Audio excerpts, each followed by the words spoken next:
하나님의 사람이 엘리에게 와서 그에게 이르되 여호와의 말씀에 너희 조상의 집이 애굽에서 바로의 집에 속하였을 때에 내가 그들에게 나타나지 아니하였느냐?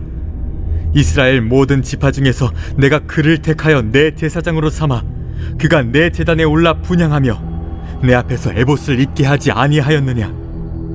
이스라엘 자손이 드리는 모든 화제를 내가 내 조상의 집에 주지 아니하였느냐?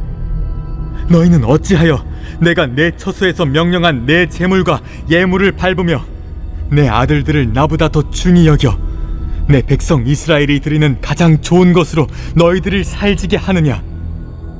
그러므로 이스라엘의 하나님 나 여호와가 말하노라. 내가 전에 내 집과 내 조상의 집이 내 앞에 영원히 행하리라 하였으나 이제 나 여호와가 말하노니 결단코 그렇게 하지 아니하리라. 나를 존중히 여기는 자를 내가 존중히 여기고 나를 멸시하는 자를 내가 경멸하리라. 보라, 내가 내 팔과 내 조상의 집 팔을 끊어 내 집에 노인이 하나도 없게 하는 날이 이를지라. 이스라엘에게 모든 복을 내리는 중에 너는 내 처소의 환난을 볼 것이요 내 집에 영원토록 노인이 없을 것이며 내 제단에서 내가 끊어버리지 아니할 내 사람이 내 눈을 쇠잔하게 하고 내 마음을 슬프게 할 것이요 내 집에서 출산되는 모든 자가 젊어서 죽으리라. 내 두 아들 홈니와 비느하스가 한날에 죽으리니 그 둘이 당할 그 일이 내게 표징이 되리라. 내가 나를 위하여 충실한 제사장을 일으키리니 그 사람은 내 마음 내 뜻대로 행할 것이라. 내가 그를 위하여 견고한 집을 세우리니 그가 나의 기름 부음을 받은 자 앞에서 영구히 행하리라. 그리고 내 집에 남은 사람이 각기 와서 은 한 조각과 떡 한 덩이를 위하여 그에게 엎드려 이르되 청하노니 내게 제사장의 직분 하나를 맡겨 내게 떡 조각을 먹게 하소서 하리라 하셨다 하니라.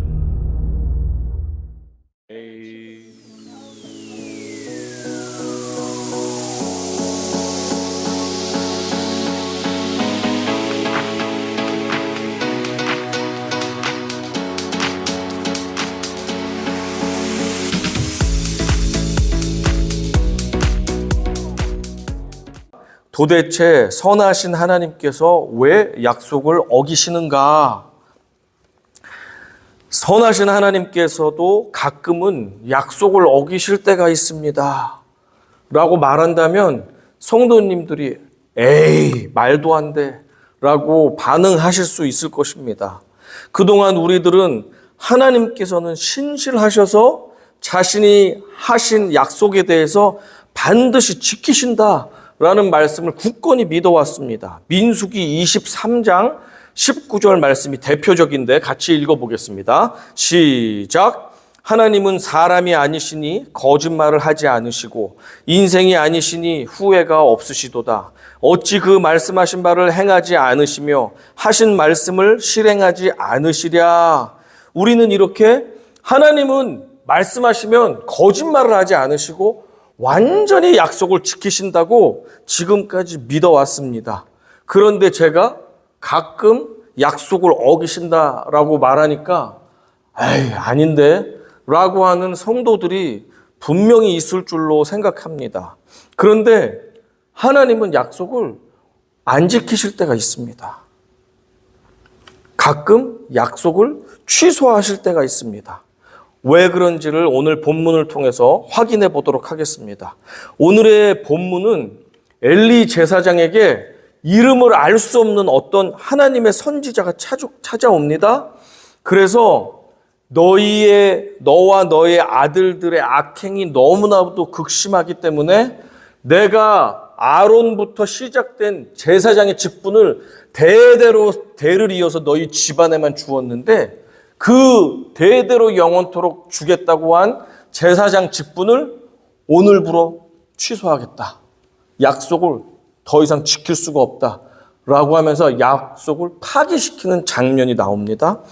뿐만 아니고 너희의 악이 너무나도 심하기 때문에 너희의 두 아들은 한날 죽게 될 것이고 너희 집안에는 노인을 찾아볼 수 없게 될 것이다. 그리고 너희 후손들은 하나님의 사람들에게 손을 벌려서 먹고 살아야 할 것이다. 이렇게 비참한 미래에 대해서 하나님께서 선포를 하시는 장면이 오늘 읽은 본문이 되겠습니다. 여러분도 아시다시피 아론의 자손들이 계속 대를 이어서 아들이 제사장 직분을 받았습니다. 하나님 앞에 나아갈 수 있는 특별한 직분입니다. 아무나 하나님 앞에 나가면 바로 하나님께서 심판을 하시잖아요. 준비된 제사장들만 거룩하게 한 다음에 하나님 앞에 나아가서 제사도 지내고 촛대도 갈아드리고 떡도 바꿔드리고 예배하고 섬겼는데, 그런 특별하게 하나님 앞에서 일할 수 있고 영광 돌릴 수 있는 특권을 제사장에게 주었는데, 그 특권을 이제 없애버리시겠다고 하신 것입니다. 약속을 취소하시겠다고 지금 통보를 내리신 것입니다. 왜냐하면 하나님이 참고 참았는데 이게 한도가 초과돼서 더 이상 하나님도 참을 수가 없는 것입니다. 자, 어떻게 된 내용인지 29절 읽어보겠습니다. 시작. 너희는 어찌하여 내가 내 처소에서 명령한 내 재물과 예물을 밟으며 내 아들들을 나보다 더 중히 여겨 내 백성 이스라엘이 드리는 가장 좋은 것으로 너희들을 살찌게 하느냐? 여기서 핵심적인 잘못이 두 가지가 있는데, 약속을 철회하신 두 가지 큰 이유는, 첫 번째, 너희 집안에만 주었던 제사장의 특권을 너희가 우습게 여긴 나머지 백성들이 재물을 가지고 오는데 너희들이 마음대로 손을 대고 하나님 몫인데도 불구하고 너희가 가로채고 욕심부렸지. 그것 짓밟아 버렸다라고 표현을 하고 있습니다. 두 번째, 내 아들들을 나 곧 하나님보다 더 귀중하게 여겼다라고 말씀합니다. 누군가를 하나님보다 더 귀중하게 여기는 것은 다른 말로 하면 10계명의 제1계명을 어긴 것입니다. 출애굽기 20장 3절에 보면 너는 나 외에는 다른 신들을 내게 두지 말라라고 말했는데, 하나님보다 더 귀하게 여기면 하나님은 2등이고 더 귀한 것이 1등이죠. 그것이 바로 우상숭배라고 하나님은 생각하십니다. 그러니까 내가 우리 집 딸, 아니면 우리 집 재산, 아니면 내가 가진 사장이라는 직함이나 명예, 이런 것이 하나님보다 더 귀중히 여길 때, 그럴 때 하나님은 너 우상숭배했다라고 말씀하시는데, 지금 엘리 제사장에게 선지자가 와서 대언을 해주기를 뭐냐면, 너희 아들들 우상숭배했어. 네? 우리는 하나님만 섬겼는데요. 하나님을 무시하고 너는 너 아들들 더 오냐오냐 하면서 키웠지? 그게 바로 아들들을 하나님 대우한 거야. 그러니 너희는 벌을 받아야 된다 라고 말씀하시는 것입니다. 그리고 29절 뒷부분에 보면 너희가 이스라엘이 가져온 것에서 가장 좋은 것으로 너희의 배를 살찌게 했다라는 말이 나오거든요. 배를 살찌게 했다. 진짜 그렇습니다. 엘리 제사장이 죽는 장면이 나오는데, 엘리 제사장이 아들들이 죽었다는 소식을 듣고 충격을 받아서 의자에서 떨어졌는데 그가 너무 뚱뚱해서 목이 부러져서 죽었다라고 성경이 나와 있어요.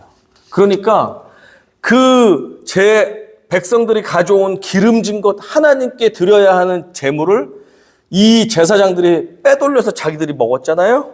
그런데 그것은 자기들만 먹은 게 아니고 아버지께도 갖다 드렸다는 것을 엘리 제사장이 뚱뚱해서 죽을 때 목이 부러져 죽었다는 사실을 통해서도 우리가 어느 정도 유추해 볼 수가 있습니다. 엘리 제사장은 아들들을 오냐오냐 하나님같이 키우다 보니까 잘못을 해도 옳게 지적을 못하고, 그러다 보니 결국에는 하나님이 기뻐하시지 않는 죄악을 버려도 계속해서 내버려뒀던 것입니다. 그래서 결국 하나님께서 이 가족만 망가지면 그나마 나은데 모든 이스라엘 백성들이 제사를 똑바로 드릴 수가 없잖아요. 예배를 드릴 수가 없고, 하나님께 나는 온전히 예물을 드려도 막 갈코리로 빼가고 막 강요해가지고 윽박질러서 재물을 빼앗고, 하나님께 온전히 제사를 드릴 수 없게끔 만드는 것에 대한 잘못을 지금 하나님께서 묻고 계신 것입니다. 묻고 계신 게 아니라 결론을 내셨습니다. 너희는 이제 제사장 직분은 박탈이야. 내가 영원히 주겠다고 한 이 약속은 이제 끝이야. 안 지켜. 없어. 라고 말씀하시는 것입니다. 성경을 보면 하나님께서 약속을 취소하시는 그런 장면이 가끔씩 나옵니다. 하나님을 두려워하지 않고 교만하게 행동했던 사울 왕이 있습니다. 바로 사무엘이 기름 부어 세운 왕이 사울 왕이잖아요. 사무엘이 처음으로 기름 부어서 세운 사울 왕이 처음엔 겸손했지만 자기가 높아지고 나니까 교만하게 바뀌었습니다. 그가 하루는 블레셋과의 전투를 앞두고 이스라엘 백성들을 군대로 모았습니다. 그래서 전쟁을 해야 되는데 이스라엘은 전쟁하기 전에 하나님 아버지의 도움을 구했기 때문에 제사를 먼저 드렸습니다. 그런데 제사를 지내는 선지자이자 제사장인 사무엘이 딱 와야 되는데 시간이 지났는데 안 오는 거예요. 그러니까 불안하고 걱정이 되는 가운데 군대로 소집된 백성들이 하나 둘 걱정되고 염려되니까 집으로 돌아가서 흩어지고 있었습니다. 지금 안 그래도 블레셋이 강해서 백성들이 단합을 해도 이길까 말까 하는데 다 돌아가고 있으니까 이 사울 왕은 더욱더 불안해질 수밖에 없었습니다. 다 가고 나면 싸울 수가 없잖아요. 이러다는 안 되겠다. 핸드폰이 있는 것도 아니고 사무엘 선지자가 언제 올지 모르니까 안 되겠다. 나라도 지금 제사를 드려야 되겠다 하면서 사울 왕이 자신이 제사장 역할을 그냥 해버립니다. 대충 제사를 지내버립니다. 그것을 하나님이 기뻐하실 리가 없죠.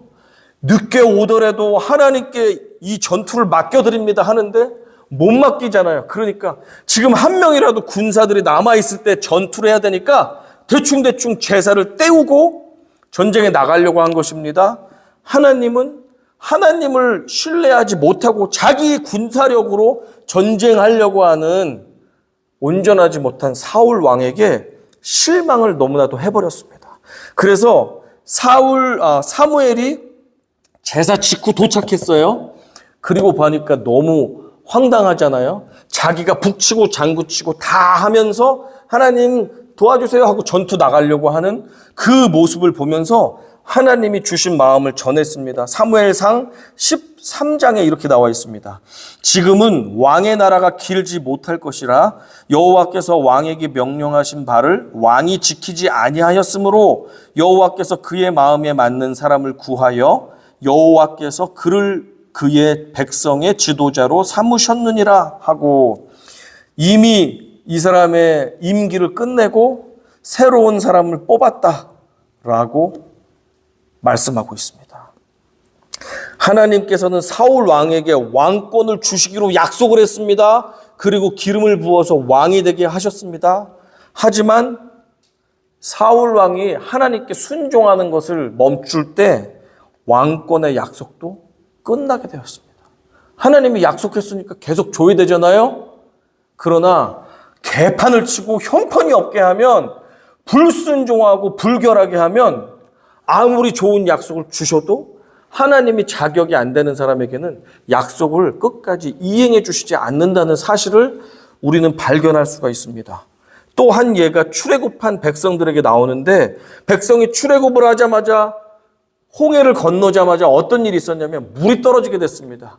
이집트에서 가지고 온 물이 떨어지게 됐습니다. 그랬더니 백성들이 하나님을 원망합니다. 그냥 이집트에 있게 내버려두면 우리가 물도 마시고 밥도 먹고 고기도 먹는데 왜 우리를 불러서 이 고생을 시켜? 목말라서 죽게 되겠네 하면서 모세와 하나님을 원망했습니다. 그런데 해도 너무하다 보니까 모세가 화가 머리끝까지 났는데 그러는 가운데 하나님께서 물을 얻을 수 있는 방법을 알려주셨습니다. 모세야, 저쪽에 있는 반석에게 물이 나오라고 명령을 하면 내가 물을 쏟아지게 해줄게 라고 말씀을 해주셨는데 화가 너무 난 거예요. 백성들 얼굴만 봐도 화가 나서 견딜 수가 없는 모세가 마음을 진정하지 못하고 거룩함을 잃어버렸습니다. 분노해서. 그래서 가지고 있던 지팡이로 그 반석에 가서 반석을 2번 힘껏 내려쳐 버렸어요. 야, 이거나 먹고 떨어져라. 물이 약속대로 나왔습니다. 사람들이 또 신났습니다. 언제 불평했느냐는 듯이 역시 우리 하나님 최고! 모세는 정말 하나님 응답도 잘 받아 최고 원더풀 자 마시자 하는데 하나님은 그것이 마음에 걸렸습니다. 하나님께서 그래서 뭐라고 말씀하시냐면 이렇게 말씀합니다. 여호와께서 모세와 아론에게 이르시되 너희가 나를 믿지 아니하고 이스라엘 자손의 목전에서 내 거룩함을 나타내지 아니한 고로 너희는 이 회중을 내가 그들에게 준 땅으로 인도하여 드리지 못하리라 하시니라. 이게 무슨 말씀입니까?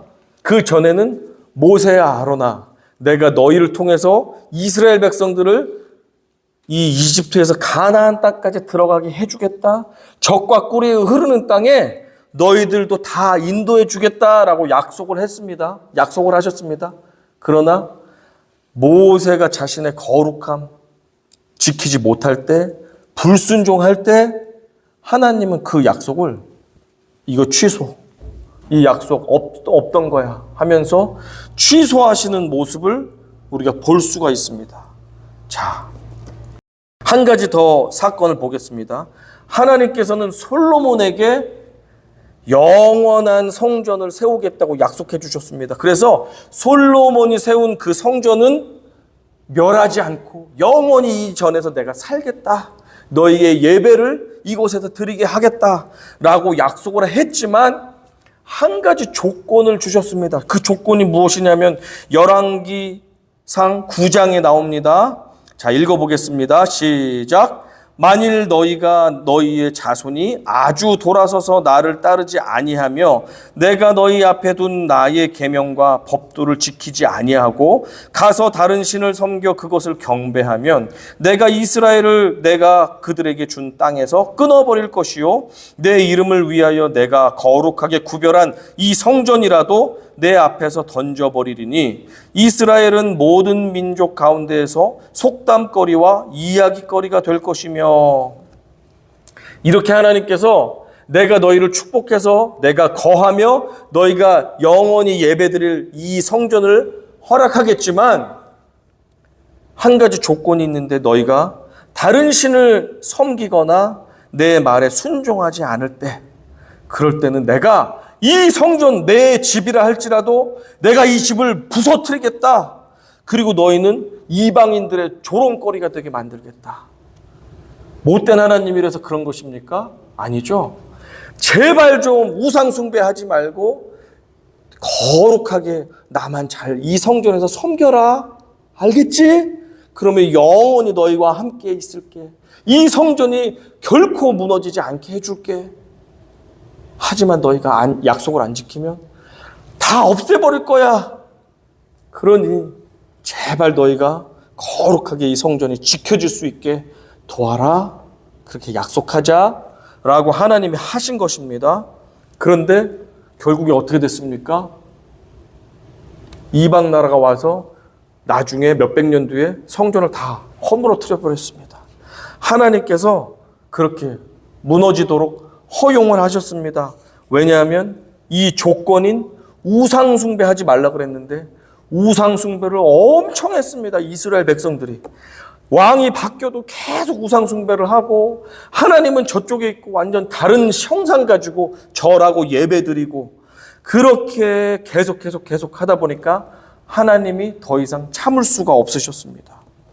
결국 스스로가 성전을 무너뜨리면서 이스라엘과의 약속을 철회하셨습니다. 여기서 우리가 정리가 되죠. 하나님께서 굉장히 선하시고 좋으신 분이신데도 자신이 한 약속을 어떻게 어기실 수가 있지? 어기실 수가 있습니까? 없습니까? 성경에 보니까 있어요. 그 어기시는 그 이유는 인간이 온전하게 우리의 거룩함과 순종을 지키지 않을 때, 우리가 불순종하고 우리 마음대로 죄 짓고 살면 아무리 좋은 하나님께서 약속을 주셔도 하나님께서 그것을 이루어 주시지 않습니다. 하나님께서 그 약속을 철회하신다는 것입니다. 왜냐하면 보세요. 흉악 범죄자에게 올해의 영웅상, 최고 시민상 이런 거 줄 수 있어요? 범죄자에게? 줄 수 없잖아요. 그걸 주는 순간 그걸 준 그 경찰청장이나 대통령은 공평하지 않은 사람이죠. 비리가 많은 사람이죠. 악한 사람이죠. 악한 자에게 선하다고 하는 것은 옳은 사람이 아닌데 하나님은 악인 죄인에게는 하나님의 선한 약속을 상을 줄 수가 없습니다. 주면 마음이 꼬부라지고 변질된 그런 리더고 하나님이시겠죠. 그러니까 하나님은 약속을 지키고 싶어도 범죄하고 죄짓고 불순종하고 더러워진 그 사람에게는 약속을 지켜주실 수가 없다는 것입니다. 물론 하나님의 약속에는 무조건적으로 지켜주시는 약속들도 있습니다. 한번 생각해 보겠습니다. 노아 홍수 사건이 있고 나서 하나님께서 약속을 하셨습니다. 내가 정말 이렇게까지 온 백성들, 온 인류를 멸하고 나니까 마음이 너무 아프다. 나는 이제부터는 어떤 일이 있어도 너희가 어떤 잘못을 해도 이렇게 홍수를 내서 온 인류를 다 쓸어버리는 일은 다시는 없게 하겠다라고 약속을 해주셨습니다. 이 약속에는 인간의 순종과 불순종 조건이 없어요.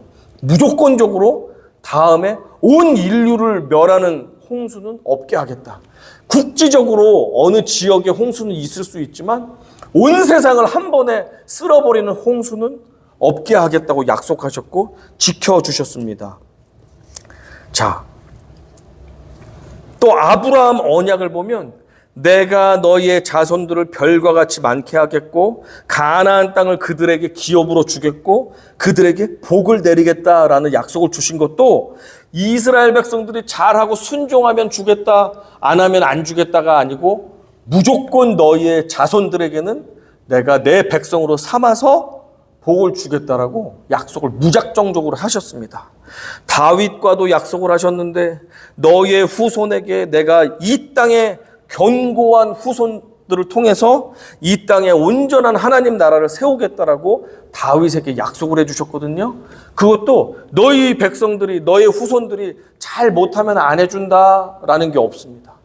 다윗의 후손을 통해서 이 땅에 하나님 나라를 굳건하게 세우겠다라는 약속도 이루어 주셨는데 누굴 통해 이루어 주셨습니까?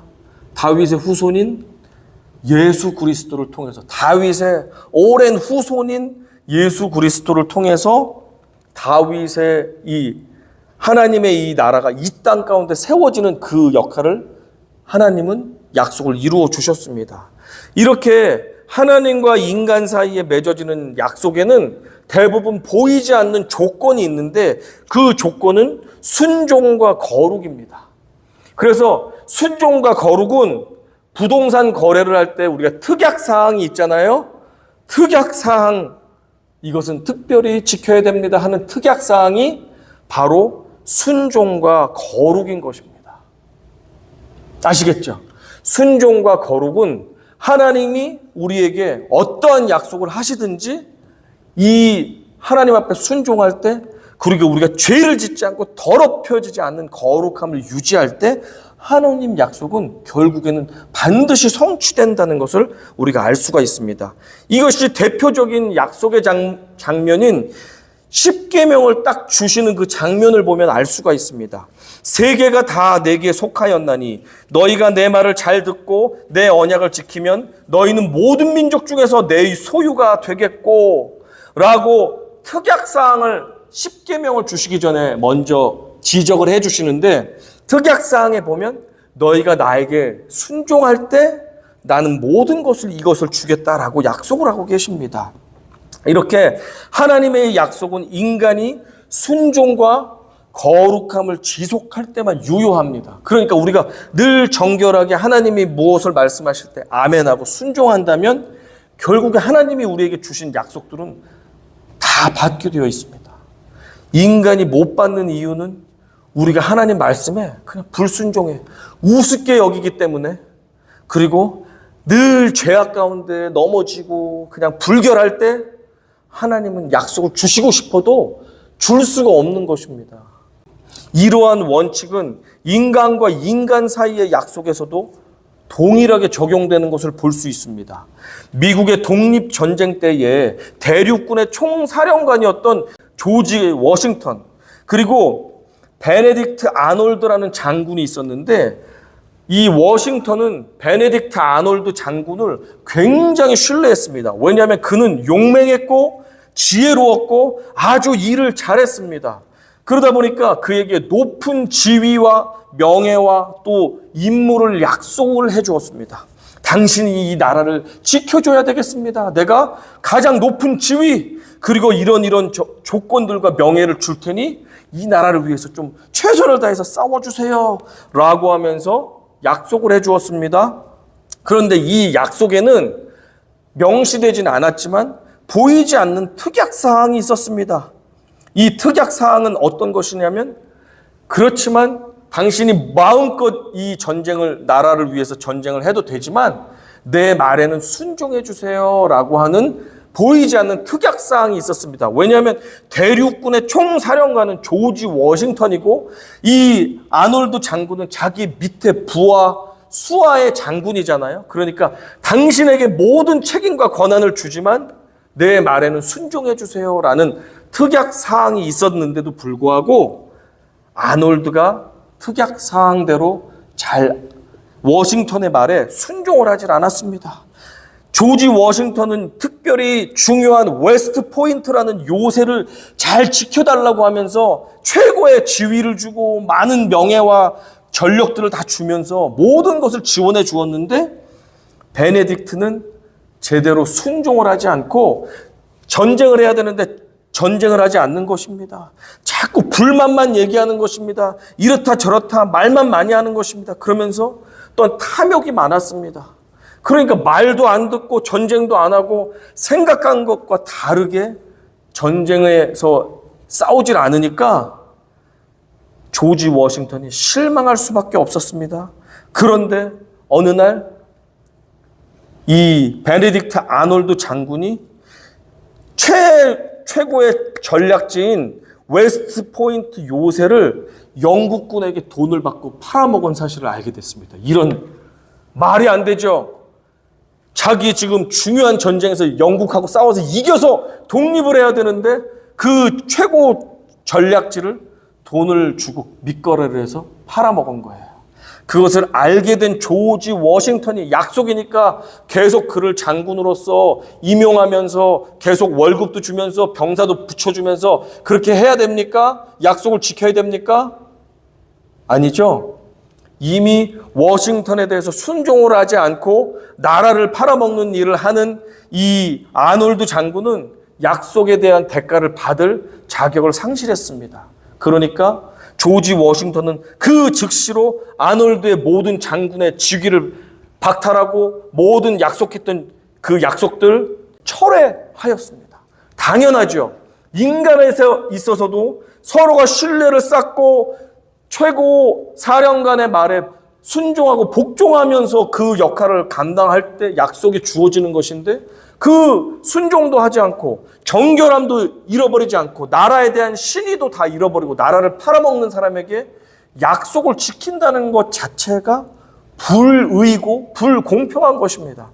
그러니까 워싱턴은 이 약속을 완전히 그 즉시 철회해버렸습니다. 그 전까지 그들의 우정과 좋은 관계가 있었다 할지라도 그 약속은 더 이상 진행될 수가 없었던 것입니다. 누가 약속을 파기한 것입니까? 보기로는 조지 워싱턴이 약속을 무효로 한 것 같지만 실제로 누가 파기한 거예요? 아놀드 장군이 파기한 거죠. 나라를 팔아먹으면서 자기 받을 수 있는 모든 약속과 지위를, 명예를 자기 스스로가 파기시킨 것입니다. 이처럼 세상에서 아무리 존경받는 사람들끼리의 약속이 있다 할지라도 쌍방 중에 한 명이 온전하게 이 약속에 순종하지 못하고 순응하지 못하고 자격을 갖추지 못하면 그러면 그 약속은 이행될 수가 없습니다. 하나님은 약속을 어기시지 않습니다.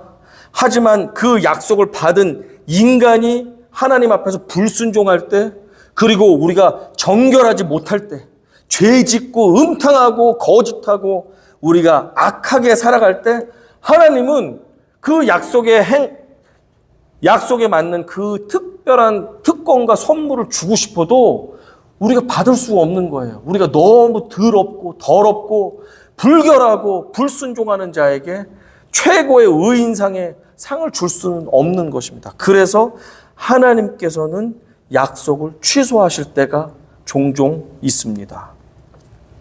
인간의 약속 중 가장 숭고하고 가장 많은 증인들 앞에서 하는 약속, 단연 혼인 서약입니다. 신랑, 신부는 오늘 이 시간부터 검은 머리가 팥불이 될 때까지, 그래서 천국에 가는 날까지 평생 이 한 사람만을 사랑하며 기쁠 때나 슬플 때나 건강할 때나 아플 때나 언제나 서로 돕고 의지하며 살아가기로 하나님과 하객들 앞에서 서약합니까? 예! 신랑이 말합니다. 예! 하면서 신부도 말합니다. 그렇죠? 또 막 씩씩한 척하고 신랑은, 신부는 또 부끄러운 척도 좀 해야 되고 대답했습니다. 모두가 다 보았고 하나님도 보셨습니다. 들으셨습니다.